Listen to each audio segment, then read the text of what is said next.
मान सरकार के स्वास्थ्य क्षेत्र में 5 बड़े कदम। आम आदमी क्लिनिक की स्वास्थ्य सेवाएं अब घर बैठे व्हाट्सएप पर उपलब्ध। आम आदमी क्लिनिकों में 107 तरह की मुफ्त दवाइयां। आम आदमी क्लिनिकों में 47 तरह के मुफ्त टेस्ट। आम आदमी क्लिनिकों में एंटी रेबीज का मुफ्त टीका। आम आदमी क्लिनिकों में गर्भवती महिलाओं का मुफ्त इलाज। यही है नया पंजाब, जहां इलाज भी मुफ्त और मान सम्मान भी पूरा, क्योंकि लोगों की सेहत है सरकार की जिम्मेदारी। दोस्तों, ऐसा आपने ना कभी सोचा होगा और ना ही कभी आपने अज्यूम किया होगा, इमेजिन किया होगा कि मोहन भागवत मुसलमानों का साथ देंगे, मुसलमानों के लिए खड़े हो जाएंगे। ऐसा कभी किसी ने तसव्वुर में भी नहीं सोचा होगा, लेकिन अब ऐसा हो रहा है। दोस्तों, चीज़ें बदल रही हैं, वक्त बदल रहा है, हालात बदल रहे हैं और साथ में भारतीय जनता पार्टी की जो राजनीति स्ट्रैटेजी है उसको भी मोहन भागवत ने पूरी तरीके से धराशाही कर दी है। जब मैं ये खबर देख रही थी तो पहले मैं असमंजस में थी कि करूं कि नहीं करूं, लेकिन जब खबर अच्छी है तो बताने में क्या दिक्कत है। और जब मोहन भागवत ने भारतीय जनता पार्टी के कुछ नेताओं को जिस तरीके की बातें करते हैं उसको सीधे तौर पर एक संदेश दे दिया है दोस्तों, और नफरती चिंटुओं की तो पूरी लगाम जो है खींच डाली है। और ऐसा ही होना चाहिए, भले ही मतभेद हो लेकिन नफरत किसी के दिल में किसी के लिए किसी धर्म को लेकर ना पैदा हो। और पिछले 11 सालों में दोस्तों हमने यही देखा है कि इस्लाम धर्म को सिर्फ और सिर्फ टारगेट किया गया है। इस्लाम के खिलाफ खूब गंदगी, खूब बयानबाजी, भड़काऊ बयान तक भारतीय जनता पार्टी के नेताओं के जरिए मंच से दिया गया। क्या क्या नहीं किया गया दोस्तों, ये किसी से छुपा नहीं। प्रधानमंत्री ने नहीं कहा, गृह मंत्री ने नहीं कहा, या भारतीय जनता पार्टी के कई नेता विधायकों का बयान आपने नहीं सुना। मंचों पर से उनका सामाजिक बहिष्कार, यहाँ तक कि मोहल्ले में घुसने नहीं दिया जा रहा था। आधार कार्ड वो खूब हुआ दोस्तों। यति नरसिम्हानंद तो आज तक खुले में घूम रहे हैं, लेकिन उनके बयान आपको याद होगा जो महापंचायत किया गया था, धर्म संसद, हाँ माफ़ कीजिएगा, धर्म संसद जो हुआ था, उस धर्म संसद में सिर्फ और सिर्फ अधर्मी बातें की गई। मुसलमानों को मारने, काटने, नरसंहार करने, और तो और भारतीय जनता पार्टी के कई नेताओं ने तो ये तक नारा दे रखा है कि मथुरा काशी अभी बाकी है। जी हाँ, ऐसे ऐसे नारेबाजी मुसलमानों को लेकर किए गए। असम में ही देख लीजिए कि मुसलमानों के साथ क्या कर रहे हैं भारतीय जनता पार्टी के सीएम।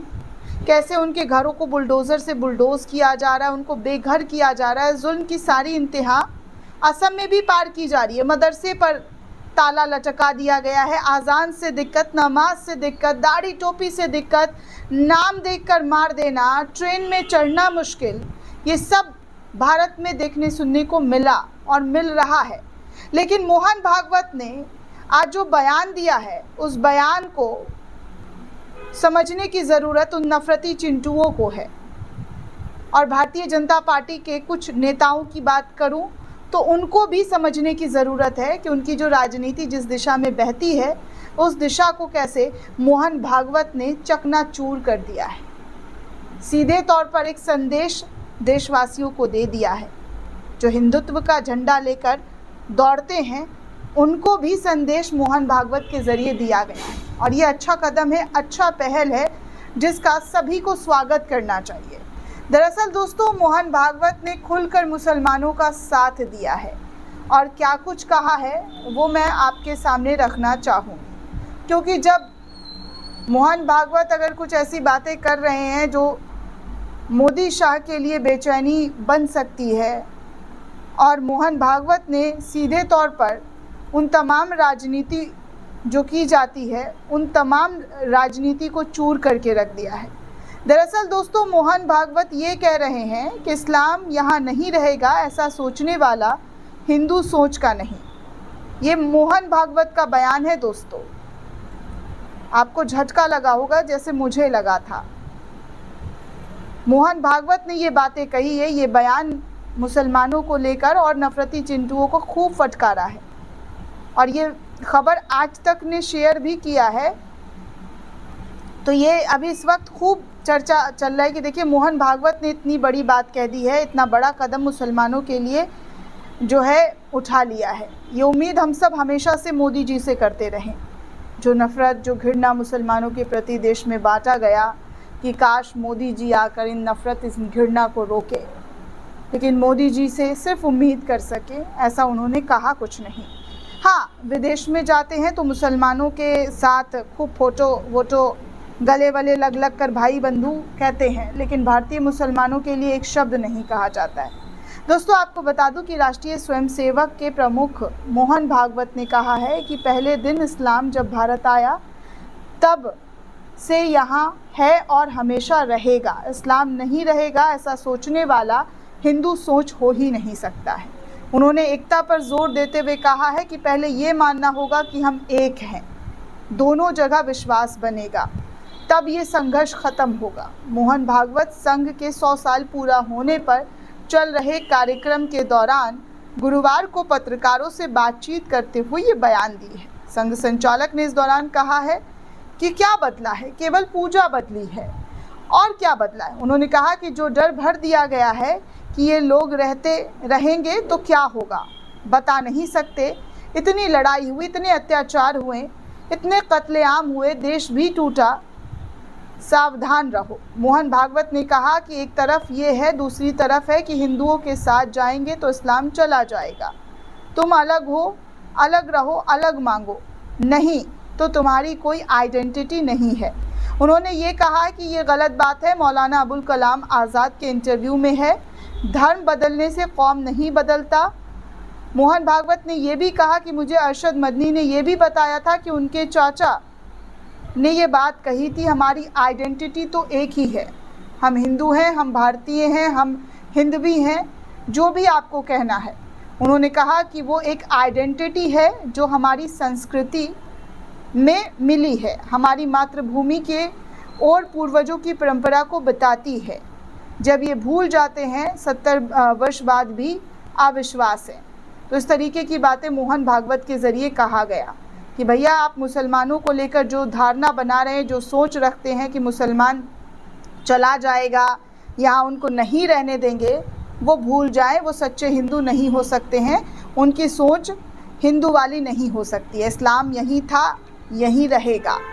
जब से इस्लाम यहाँ आया है हिंदुस्तान के अंदर, तब से इस्लाम यहीं रहेगा, उसे कोई हिला या हरा नहीं सकता है, उसे भगाने के बारे में कोई सोच नहीं सकता है। वाकई एक ऐसी बात कही गई है दोस्तों जो काबिले तारीफ़ है और सोशल मीडिया पर लोगों की प्रतिक्रिया भी इस वीडियो को लेकर आ रही है। पत्रकार प्रभाकर कुमार मिश्रा ने मोहन भागवत के इस बयान को शेयर किया और लिखा कि पहले दिन इस्लाम जब भारत में आया उस दिन से इस्लाम यहाँ है और रहेगा। इस्लाम नहीं रहेगा ये सोचने वाले हिंदू की सोच नहीं है। हिंदू सोच ऐसा नहीं है, दोनों जगह ये विश्वास बनेगा, तब ये संघर्ष खत्म होगा। पहले ये मानना होगा कि हम सब एक हैं। ये सब कुछ मोहन भागवत के ज़रिए कही गई है। जाहिर सी बात है, हम सबको पहले ये मानना होगा कि हम सब एक हैं, हम सब हिंदुस्तानी हैं। और धर्म हमेशा से लोगों को यही सिखाता है कि किसी भी धर्म की आप बेअदबी ना करें, किसी भी धर्म के ख़िलाफ़ उल जुलूल बातें नहीं करें, चाहे वो हिंदुओं में हो या मुसलमानों में हो। हमेशा से गंगा जमनी तहजीब रही है और इसी को कायम रखे। लेकिन कुछ सालों में दोस्तों कुछ ऐसी चीज़ें आई देश के सामने जिसे देखकर ऐसा लगा कि मुसलमानों के लिए पल पल काटना कितना मुश्किल हो रहा है। उनके साथ क्या कुछ नहीं हो रहा है ये देश के सामने है दोस्तों। हमेशा मुसलमानों को बदनाम करना और उनके बारे में गलत सलत बयान देना। अब देखिए ना, उन्होंने मथुरा काशी का भी मुद्दा उठाया है। दरअसल दोस्तों मोहन भागवत ने दिल्ली में अपने 100 साल जैसा कि पूरा हुआ है आरएसएस का, उसको लेकर वाराणसी में ज्ञानवापी मस्जिद और मथुरा में शाही ईदगाह के विवादित स्थलों को हिंदुओं को सौंपने की मांग का समर्थन किया गया। ये बयान धार्मिक और सामाजिक दृष्टिकोण के संवेदनशील माना जा रहा है और इसने एक बार फिर से ऐतिहासिक विवादों को सुर्खियों में लाकर रख दिया। इस बयान पर इसलिए भी ध्यान देना ज़रूरी हो जाता है क्योंकि इस समय नेता विपक्ष राहुल गांधी की लोकप्रियता वोट चोरी आंदोलन की वजह से बढ़ी हुई है। एक सर्वे में इसका जिक्र किया गया है कि अगर आज चुनाव हो जाए तो बीजेपी अपने दम पर बहुमत हासिल नहीं कर सकती है। क्या ये सवाल बनता है कि बिहार, बंगाल और उसके बाद यूपी विधानसभा के मद्देनज़र मथुरा, काशी और संभल के मुद्दे को आरएसएस ने उभारा है। दरअसल संघ की 100 वर्षों की यात्रा नए क्षितिज व्याख्यान माला के अंतिम दिन गुरुवार को मोहन भागवत ने कहा कि संघ इन स्थलों को हिंदुओं को सौंपने की मांग का समर्थन करता है। मतलब आप सोच सकते हैं कि एक तरफ ये मुसलमानों की पैरवी करते हैं, दूसरी तरफ इन मंदिरों को जो मस्जिद है उसको सौंपने की बात कर रहे हैं।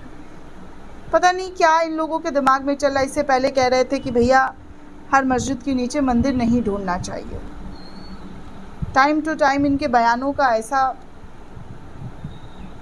क्या ही कहा जाए कि इस तरीके का बयान देते हैं जिसमें लगता है कि एक तरफ ये मुसलमानों के हितैषी हैं तो दूसरी तरफ मस्जिदों के नीचे मंदिर ढूंढने वालों का सपोर्ट समर्थन कर रहे हैं।